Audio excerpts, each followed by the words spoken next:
book talk girlies, I need y'all's help. Like most of us, I started my romantasy journey with ahhh last year, and since then I've gone through the ahhh, Fourth Wing, and Throne of Glass series, plus the first book of Lightlock. I'm currently going through my reread of the Fourth Wing series to prepare for Onyx Storm. But once I finish that, I need book recommendations, because I like to have a list of books ready to go, so as soon as I finish one, I know exactly what I'm reading next. Well, listening, I like to listen to audiobooks, and I literally made a list of things I'm looking for in my next read. The first one is I would like for it to be romantasy, or at least fantasy. I gave some fiction and realistic fictions a try, but it just wasn't doing it for me, and it's really hard to go from like a fantasy book to like normal everyday life stories. Plus when I read, I kind of look for like an escape, so things that kind of resemble everyday life isn't very appealing to me. Off topic, but Arcane soundtrack is so good.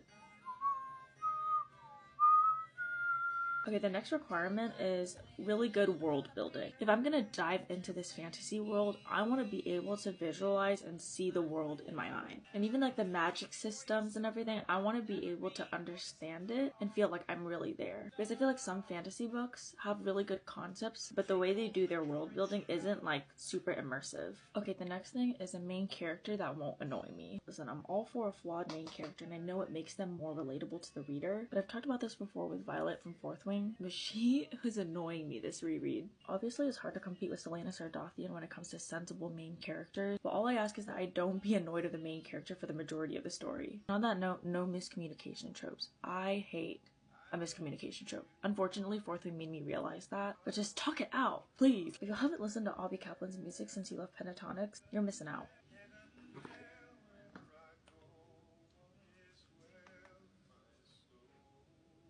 I have not done this big of an eyeliner wing in a really long time. I don't even think they're even. I'm trying to do the whole unrecognizable makeup thing. I fear I recognize 2017 Celine in this.